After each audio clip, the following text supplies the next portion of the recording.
Age of Change. Chapter 7. Loot. I'm good, but I can't say so for our friend over there. Sig, I didn't know how good life was before this. I honestly preferred my everyday boring life. It might have been tediously boring, but I wasn't in any danger. Now look at me, I'm bleeding all over, I have a dagger in my leg. Worst off, I almost lose my family jewels, I said to April while chuckling bitterly to myself. All that matters right now is that we're alive and that we have the chance to live another day, said April to cheer me up. I guess you're right, another day, another dollar, or in this case another death encounter. Looking one more time at the goblin, I sighed. Life was really hard. I looked forward, ready to go on with my life.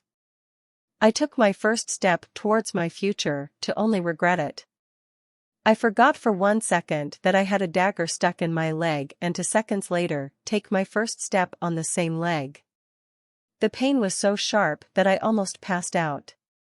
I lost my balance for a second to find April catching me. Put your arm around my neck and I'll bring you there. I listened to her and put my arm around her neck for support. Now I was truly ready to face the world, though with a rough start. As we started walking for Walgreens, my foot accidentally kicked the shadow goblin aside. I felt a strong jolt from the pain, which in turn made me look down. When I looked at the place the goblin used to be, I saw 4 objects that had a silver corona surrounding them. I was surprised, since 3 of them had a considerable size. I don't know how I missed them at first. I guess I was preoccupied with my thoughts. When I was done being surprised, I suddenly had an idea on what the objects could be: loots. I was so happy, I tapped April's shoulder to get her attention. What? Did something happen? She asked while being surprised at my actions. Look at the things by the goblin's corpse and you'll know why I'm so excited, I answered back with so much happiness I was practically glowing. April looked at the ground to see what I saw. I told her to check them to see if we had anything good. She took my arm found around her neck to check out our loot. She picked the items up one by one with so much excitement that I was somewhat jealous, but that quickly went away when she showed them to me. When I looked at the items, I knew why she was so happy. The loot we found were a ring and 3 skill books. Spatial ring. A ring that has for some reason have spatial space in it. Use your mind to control. Space, 10 square feet activation, 10 mana per use. Shadow Leap. This skill enables you to go into the shadows to attack your opponent. The skill lasts 5 seconds from the time of activation. Requirement, non-skill activation, 25 mana. Corpse Garden.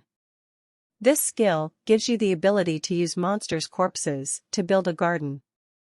When using monsters' corpses to plant, there's a small chance of causing mutations. Requirement, non-skill activation, not applicable. Monster Cook. This skill gives you the ability to obtain stat points when cooking with monsters' corpses. Stats are picked randomly. Requirement, non-skill activation, not applicable. I was so happy to see a spatial ring that I had a cheesy smile on my face. I read so many wuxia light novels to recognize what I could do with it instantly. Though 10 square feet didn't seem like a lot of space, it was plenty to get things done, plus it was free space that wasn't there. Out of all the things that came out of the goblin's corpse, the spatial ring was my favorite, though I couldn't count out the skill books since each had their own functions. Shadow Leap would let me go into the shadows and do a sneak attack on my enemies, but I didn't have any unique fighting experience to use the skill to its full potential. Shadow Leap suited April better than it suited me. Corpse Garden and Monster Cook, on the other hand, were potentially OP skilled depending on how you perceive them. Corpse Garden seemed more ambiguous than the other skills, and I don't know what would when I do use it, but that was the charm. Monster Cook, on the other hand, was the true OP skill, because leveling up only gave you a small increase in stat points, while just eating food from Monster Cook would bring up your stats. Any true gamer would know that having extra stats were like giving your character an extra life. Now the only problem was distributing the skills fairly. I didn't know how to tell April what I wanted in a way that I didn't sound like a douchebag, so I went with what came to mind. I looked at April, made a sound under my breath to get her attention, and said, "I want the spatial ring and corpse garden." I want straight to the point without beating around the bush, so all I could do now was wait for her answer. Straightforward are we now? I mean, why the spatial ring instead of Shadow Leap? Honestly, it just doesn't suit me at all, and I felt like it would suit you better. I also hope that I didn't seem sexist for not picking Monster Cook. I honestly don't want to cook, and if you get Monster Cook, you basically have an overpowered skill, I said in my non-douche voice. You know, when you were trying to explain why you didn't pick Monster Cook, makes you sound like a douche. On the other hand, I do think that Shadow Leap would be a great skill for me, and you're lucky I like to cook, said April with a small cunning smile on her face. With everything decided, April gave me the spatial ring and corpse garden. I slowly put the spatial ring on my ring finger while admiring it the whole time. The spatial ring wasn't beautiful by any means, but it was a spatial ring. April saw me admiring the ring, then rolled her eyes at me. She looked back to her spoils of war, and the next second I seen one of them disappeared. I looked at April's face to see that she had her eyes closed and had a look of enlightenment on her face. A couple seconds later she snapped out of it. She had that look in her eyes as if she discovered something amazing. I didn't want to be left behind, so I turned to my skill book and tried to somehow learn it. Do you want to learn Corpse Garden? I was thinking to myself, of course I want to learn this skill, why else would I be trying so hard to learn it? I softly replied yes to the question. Are you sure there's no going back? When I answered yes again for confirmation, there was an explosion of information that entered my brain.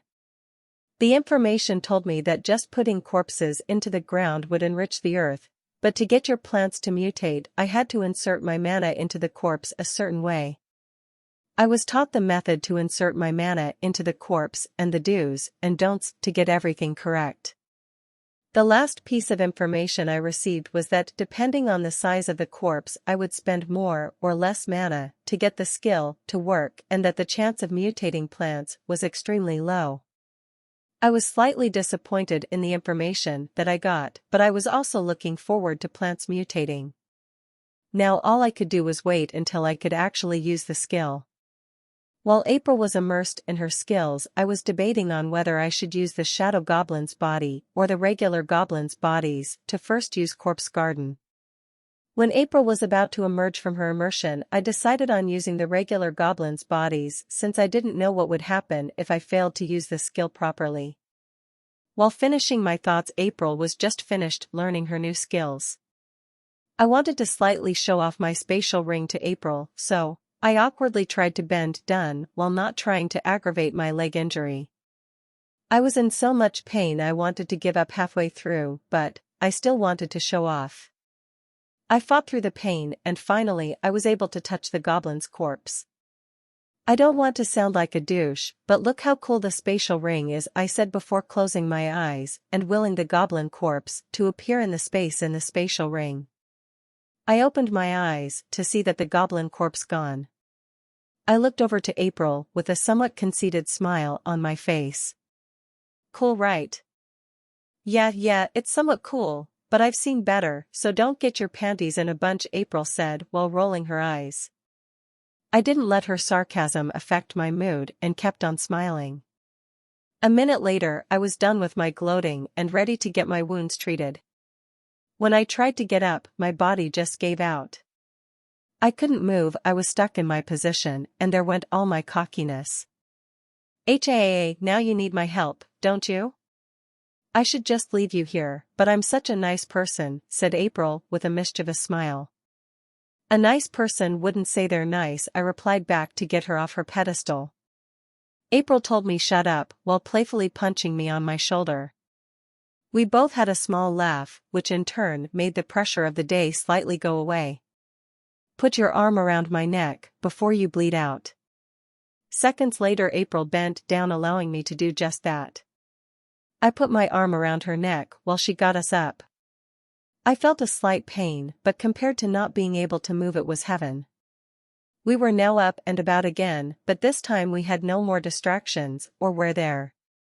10 steps later, we entered the shade. Let go of me for a quick second, I want to show you something, said April with a smile on her face. I slightly groaned, knowing what she was about to do next. Ah, karma, karma, karma, why couldn't you let me have a moment to myself, sigh. When I took my arm from around April's neck, she took a step, turned around to face me with a gloating smile on her face and disappeared. Her just disappearing like that was extremely eerie and cool at the same time. I looked around to find her, but found nothing. Man, Shadow Leap was a cool skill, but I would never tell April that. I couldn't find her anywhere, I also couldn't move anywhere, so I was starting to get a little worried for her. I didn't have to wait for long, because she appeared behind me, then she yelled boo. I was so scared I almost boboed one my pants literally. Fudge, don't do that, that ain't cool man, I cried out. By trying to defend myself made April start to have a laughing fit. It isn't that funny, I tried saying to defend myself. You should have seen yourself. Man, but that was the funniest thing ever. I'll try to stop if you want me to, you big baby, said April trying her hardest to control her laughter. I pretended not to hear her while mumbling under my breath. I had no choice but to get her back on another time, and when I do, I'll be the one who would be having the laughing fit. When April finally stopped laughing, she put my arm around her neck and patted my back. Even though I was slightly mad at her for scarring me, I was glad that she was by my side. 30 seconds later, we had finally came close to Walgreens.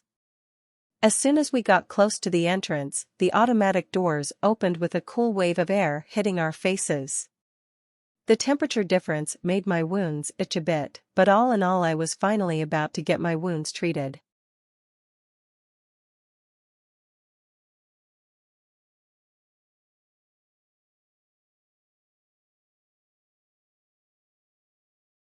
Thanks for watching.